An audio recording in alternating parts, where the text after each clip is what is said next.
BJP MP Etela Rajender ను పోలీసులు arrest చేశారు. డీజీపీ కార్యాలయం ముట్టడికి వెళ్తుండగా ఆయనను అదుపులోకి తీసుకున్నారు. ఈ సందర్భంగా మాట్లాడిన ఈటెల కాంగ్రెస్ ప్రభుత్వంపై ఫైర్ అయ్యారు. కాంగ్రెస్ పాలనలో లా అండ్ ఆర్డర్ అదుపు తప్పుతుందని చెప్పారు. రాష్ట్రంలో గన్ కల్చర్ పెరిగిపోతుందని అన్నారు. గో సంరక్షకులపై దాడి అమానవీయమని ఈటెల రాజేందర్ మండిపడ్డారు.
లా అండ్ ఆర్డర్ ప్రాబ్లం అసలు కంట్రోల్ లేకుండా పోయింది.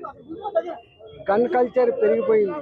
భూ ఆక్రమణలు, ఇవాళ గోరక్షకులుగా నేను నిత్యం చూస్తూ ఉంటా. ఇక్కడ ఎంపీగా మేడ్చల్ పోలీస్ స్టేషన్ కావచ్చు, షామీర్పేట పోలీస్ స్టేషన్ కావచ్చు, కీసర పోలీస్ స్టేషన్ కావచ్చు, గడికసర పోలీస్ స్టేషన్ కావచ్చు, నిత్యం కొన్ని వందలాది ట్రక్కులు కదిలిపోతూ ఉన్నాయి. ఇది ఒక పెద్ద మాఫియా లాగా తయారైంది.